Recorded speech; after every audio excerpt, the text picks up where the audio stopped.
बोलिए बृहस्पति देव महाराज की जय। ओम कराम करीम करूं स गुरुवे नमः। इस मंत्र को बृहस्पति देव की कथा के प्रारंभ में या बाद में अवश्य बोले। ओम कराम करीम करूं स गुरुवे नमः। बोले बृहस्पति देव महाराज की जय। आइए कथा प्रारंभ करें। भारतवर्ष में एक राजा राज्य करता था। वह बड़ा प्रतापी और दानी था। वह नित्य गरीबों और ब्राह्मणों की सहायता करता था। यह बात उनकी रानी को अच्छी नहीं लगती थी। वह न ही गरीबों को दान देती, न ही भगवान का पूजन करती थी और राजा को भी दान देने से मना किया करती थी। एक दिन राजा शिकार खेलने वन को गए हुए थे तो रानी महल में अकेली थी। उसी समय बृहस्पति देव साधु के वेश में राजा के महल में भिक्षा के लिए गए और भिक्षा मांगी। रानी ने भिक्षा देने से इनकार किया और कहा, हे साधु महाराज, मैं तो दान पुण्य से तंग आ गई हूँ। मेरा पति सारा धन लुटाता रहता है। मेरी इच्छा है कि हमारा धन नष्ट हो जाए, फिर न रहेगा बांस और न बजेगी बांसुरी। साधु ने कहा, देवी तुम तो बड़ी अजीब हो। धन संतान तो सभी चाहते हैं, पुत्र और लक्ष्मी तो पापी के घर भी होनी चाहिए। यदि तुम्हारे पास अधिक धन है तो भूखों को भोजन दो, प्यासों के लिए प्याऊ बनवाओ, मुसाफिरों के लिए धर्मशालाएं खुलवाओ। जो निर्धन अपनी कुंवारी कन्याओं का विवाह नहीं कर सकते उनका विवाह करा दो। ऐसे और कई काम हैं जिनके करने से तुम्हारा यश लोक परलोक में फैलेगा। परंतु रानी पर उपदेश का कोई प्रभाव न पड़ा। वह बोली, महाराज आप मुझे कुछ न समझाएं। मैं ऐसा धन नहीं चाहती जो हर जगह बांटती फिरूं। साधु ने उत्तर दिया, यदि तुम्हारी ऐसी ही इच्छा है तो तथास्तु।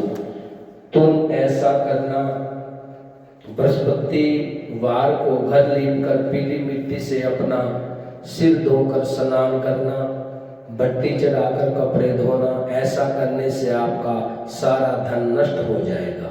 इतना कहकर वह साधु महाराज वहां से अलोप हो गए, अंतर्ध्यान हो गए। जैसे वह साधु कहकर गया था, रानी ने वैसा ही किया। 6 बृहस्पतिवार बीते थे कि उसका समस्त धन नष्ट हो गया और भोजन के लिए दोनों तरसने लगे, सांसारिक भोगों से दुखी रहने लगे।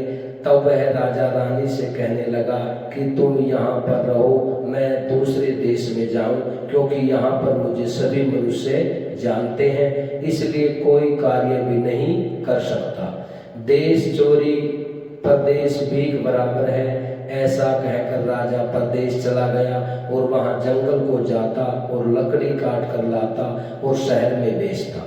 इस तरह जीवन व्यतीत करने लगा। एक दिन दुखी होकर जंगल में एक पेड़ के नीचे आसन जमाकर बैठ गया। वह अपनी दशा को याद करके व्याकुल होने लगा। बृहस्पति वार का दिन था। एकाएक उसने देखा कि निर्जन वन में एक साधु प्रकट हुआ।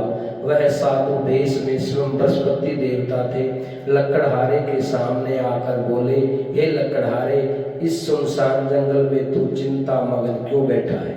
लकड़हारे ने दोनों हाथ जोड़कर प्रणाम किया और उत्तर दिया, महात्मा जी आप सब कुछ जानते हैं, मैं क्या कहूँ? यह कहकर रोने लगा और साधु को आत्मकथा सुनाई। महात्मा जी ने कहा, तुम्हारी स्त्री ने बृहस्पति के दिन वीर भगवान का निरादर किया है, जिसके कारण रुष्ट होकर तुम्हारी यह दशा कर दी। अब तुम चिंता दूर करके मेरे कहने पर चलो, तुम्हारे सब कष्ट दूर हो जाएंगे और भगवान पहले से भी अधिक संपत्ति देंगे। तुम बृहस्पति के दिन कथा किया करो। 2 पैसे के चने मुनक्का मंगवाकर उसका प्रसाद बनाओ। शुद्ध जल से लोटे में शक्कर मिलाकर अमृत तैयार करो। कथा के पश्चात अपने सारे परिवार को सुनने वाले प्रेमियों में अमृत व प्रसाद बांटकर आप भी ग्रहण किया करो। ऐसा करने से भगवान तुम्हारी सभी मनोकामनाएं पूरी करेंगे। साधु के ऐसे वचन सुनकर लकड़हारा बोला, प्रभु मुझे लकड़ी बेचकर इतना पैसा नहीं मिलता जिससे भोजन करने के उपरांत कुछ बचा सकूं। मैंने रात्रि में अपनी स्त्री को व्याकुल देखा है, मेरे पास कुछ भी नहीं है जिससे उसकी खबर मंगा सकूं। साधु ने कहा, है लकड़हारे, तुम किसी बात की चिंता मत करो। बृहस्पति के दिन तुम रोजाना की तरह लकड़ियां लेकर शहर को जाओ। तुमको रोज से दुगना धन प्राप्त होगा, जिससे तुम भली भांति भोजन कर लोगे तथा बृहस्पति देव की पूजा का सामान भी आ जाएगा। इतना कहकर साधु अंतर ध्यान हो गया। धीरे धीरे समय व्यतीत होने पर फिर वही बृहस्पतिवार का दिन आया। लकड़हारा जंगल में लकड़ी काटकर किसी भी शहर में बेचने गया। उसे उस दिन उन लकड़ियों का दाम पहले दिनों से चौगुना मिला। फिर उसने बृहस्पति देव का सामान, चना, गुड़ आदि लाकर गुरुवार का व्रत किया। उस दिन से उसके सभी क्लेश दूर हो गए। परंतु दोबारा गुरुवार का दिन आया तो बृहस्पतिवार का व्रत करना भूल गया। इसी कारण बृहस्पति भगवान नाराज हो गए। उस दिन से उस नगर में राजा ने विशाल यज्ञ का आयोजन किया। शहर में यह घोषणा करा दी कि कोई भी मनुष्य अपने घर में भोजन न बनावे, न आग जलावे। समस्त जनता मेरे यहाँ भोजन करने आवे। इस आज्ञा को जो न मानेगा उसके लिए फांसी की सजा दी जाएगी। इस तरह की घोषणा संपूर्ण नगर में करवा दी गई। राजा की आज्ञा अनुसार शहर के सभी लोग भोजन करने गए, लेकिन लकड़हारा कुछ देर से पहुंचा, इसलिए राजा उसको अपने साथ घर लिवा ले गए और जाकर भोजन करा रहे थे तो रानी की दृष्टि उस खूंटी पर पड़ी जिस पर उसका हार लटका हुआ था। वहां पर दिखाई न दिया। रानी ने निश्चय किया कि मेरा हार इस मनुष्य ने चुरा लिया है। उसी समय पुलिस को बुलवाकर उसको जेल खाने में डलवा दिया। जब लकड़हारा जेल खाने में पड़ गया और बहुत दुखी होकर विचार करने लगा कि न जाने कौन से पूर्व जन्म में कर्म से मुझे यह दुख प्राप्त हुआ है, उसी साधु को याद करने लगा जो जंगल में मिला था। उसी समय तत्काल बृहस्पति देव साधु के रूप में प्रकट हो गए। उसकी दशा देखकर कहने लगे, अरे मूर्ख, तूने बृहस्पति की कथा नहीं करी, इसी कारण तुझे दुख प्राप्त हुआ है। अब चिंता मत कर, बृहस्पतिवार के दिन जेल खाने के दरवाजे पर 4 पैसे पड़े मिलेंगे, उनसे तू बृहस्पति देव की पूजा करना, तेरे सभी कष्ट दूर हो जाएंगे। बृहस्पति के रोज उसे 4 पैसे मिले। लकड़हारे ने कथा कही। उसी रात्रि को बृहस्पति देव ने उस नगर के राजा को सपने में कहा, हे राजा, तुमने जिस आदमी को जेल खाने में बंद कर दिया है वह निर्दोष है, वह राजा है, उसे छोड़ देना। रानी का हार उसी खूंटी पर लटका है। अगर तू ऐसा नहीं करेगा तो मैं तेरे राज्य को नष्ट कर दूंगा। इस तरह रात्रि के स्वप्न को देखकर राजा प्रातःकाल उठा और खूंटी पर हार देखकर लकड़हारे को बुलाकर क्षमा मांगी। लकड़हारे को योग्य सुंदर वस्त्र आभूषण देकर विदा किया तथा बृहस्पति देव की आज्ञा अनुसार लकड़हारा अपने नगर को चल दिया। राजा जब अपने नगर के निकट पहुंचा तो उसे बड़ा आश्चर्य हुआ। नगर में पहले से अधिक बाग, तालाब और कुएं, बहुत सी धर्मशालाएं, मंदिर आदि बन गए। राजा ने पूछा, यह किसका बाग और धर्मशाला है? तब नगर के सब लोग कहने लगे कि यह सब रानी और बांदी के हैं। तो राजा को आश्चर्य हुआ और गुस्सा भी आया। जब रानी ने यह खबर सुनी कि राजा आ रहे हैं तो उसने बांदी से कहा, हे दासी, देख राजा हमको इतनी बुरी हालत में छोड़ गए थे, हमारी ऐसी हालत देखकर वह लौट न जाए, इसलिए तू दरवाजे पर खड़ी हो जा।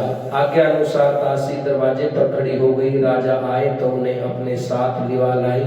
तब राजा ने क्रोध करके अपनी रानी से पूछा कि यह धन तुम्हें कैसे प्राप्त हुआ? तब उन्होंने कहा, हमें सब धन बृहस्पति देव के व्रत के प्रभाव से प्राप्त हुआ है। राजा ने निश्चय किया कि 7 रोज बाद सभी बृहस्पति देव का पूजन करते हैं, परंतु मैं रोजाना दिन में 3 बार कहानी कहा करूंगा तथा रोज व्रत किया करूंगा। अब हर समय राजा के दुपट्टे में चने की दाल बंधी रहती, दिन में 3 बार कहानी कहता। एक रोज राजा ने विचार किया कि चलो अपनी बहन के यहाँ हो आए।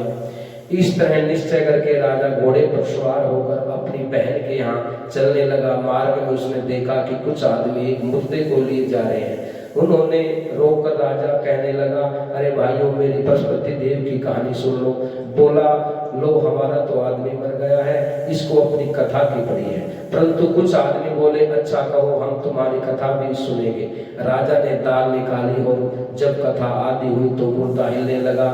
जब कथा समाप्त हो गई तो राम राम करके मनुष्य उठकर खड़ा हो गया। आगे मार्ग में उसे किसान खेत में हल चलाता मिला। राजा ने उसे देखकर उससे बोला, अरे भैया, तुम मेरी बृहस्पतिवार की कथा सुन लो।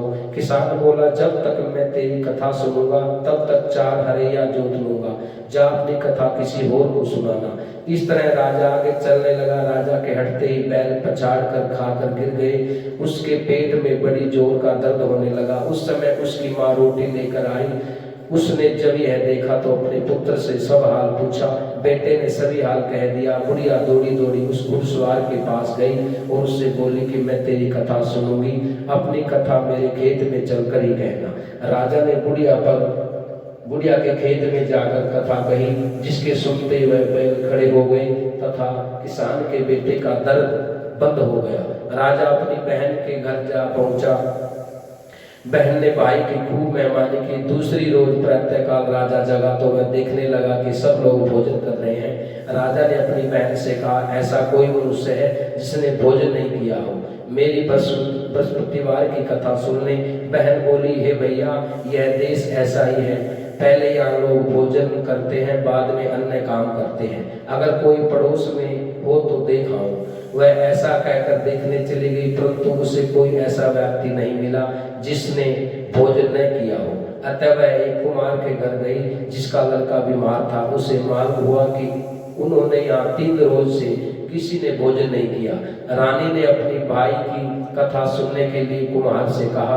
वह तैयार हो गया। राजा ने बृहस्पतिवार की कथा कही, जिसको सुनकर उसका लड़का ठीक हो गया। अब तो राजा की प्रशंसा होने लगी। एक रोज अपनी बहन से कहा कि ये बहन, हम अपने घर जाएंगे, तुम भी तैयार हो जाओ। राजा की बहन ने अपनी सास से कहा। सास ने कहा, हाँ चली जा, परंतु अपने लड़कों को मत ले जाना, क्योंकि तेरे भाई के यहाँ कोई औलाद नहीं है। बहन ने अपने भाइयों से कहा, भैया मैं तो चलूंगी, कोई बालक नहीं जाएगा। राजा बोला, जब कोई बालक नहीं चलेगा तब तुम क्या करोगी? बड़े दुखी मन से राजा अपने नगर को लौट आया। राजा ने अपनी रानी से कहा, हम निर्वंशी राजा हैं, हमारा मुंह देखने का धर्म नहीं है और कुछ भोजन आदि नहीं किया। रानी बोली, हे प्रभु, बृहस्पति ने हमें सब कुछ दिया है, हमें औलाद अवश्य देंगे। उसी रात को बृहस्पति देव ने राजा से सपने में कहा, राजा उठ, सभी सोच त्याग दे, तेरी रानी गर्भ से है। राजा को यह बात सुनकर बड़ी खुशी हुई। 9वें महीने उसके गर्भ से एक सुंदर पुत्र पैदा हुआ। तब राजा बोला, हे रानी, स्त्री बिना भोजन के रह सकती है, बिना कहे नहीं रह सकती। जब मेरी बहन आवे तुम उसे कुछ कहना मत। रानी ने सुनकर हाँ कर दिया। जब राजा की बहन यह सुसमाचार सुना तो बहुत खुश हुई और बधाई लेकर अपने भाई के यहाँ आई। तभी रानी ने कहा, घोड़ा चढ़कर तो नहीं आई, गधा चढ़कर चढ़ी आई। राजा की बहन बोली, भाभी इस प्रकार न कहती तो तुम्हें औलाद कैसे मिलती? बृहस्पति देव ऐसे ही है, जिसके मन में कामनाएं हैं सभी पूर्ण करते हैं। जो सत्य भावना पूर्वक बृहस्पतिवार का व्रत करते हैं, कथा पढ़ता है अथवा सुनता है, दूसरों को सुनाता है, बृहस्पति देव उसकी मनोकामना पूर्ण करते हैं। भगवान बृहस्पति देव उसकी सदैव रक्षा करते हैं। संसार में जो मनुष्य सद्भावना से भगवान जी का पूजन में व्रत सच्चे हृदय से करते हैं, भगवान जी उनकी सभी मनोकामनाएं पूर्ण करते हैं। जैसी सच्ची भावना रानी और राजा ने उनकी कथा का गुणगान किया, उनकी सभी इच्छाएं पूर्ण की, बृहस्पति देव जी ने पूर्ण की थी। इसलिए पूर्ण कथा सुनने के बाद प्रसाद लेकर जाना चाहिए। हृदय से उनका मनन करते हुए जयकारा बोलना चाहिए। बोलो बृहस्पति देव की जय, भगवान विष्णु की जय। ओम गराम गरीम गुरुम श गुरुवे नमः। ओम गराम गरीम करोम श गुरुवे नमः इस मंत्र का जाप अवश्य करें कथा के प्रारंभ में और कथा के बाद। बोले बृहस्पति देव भगवान की जय।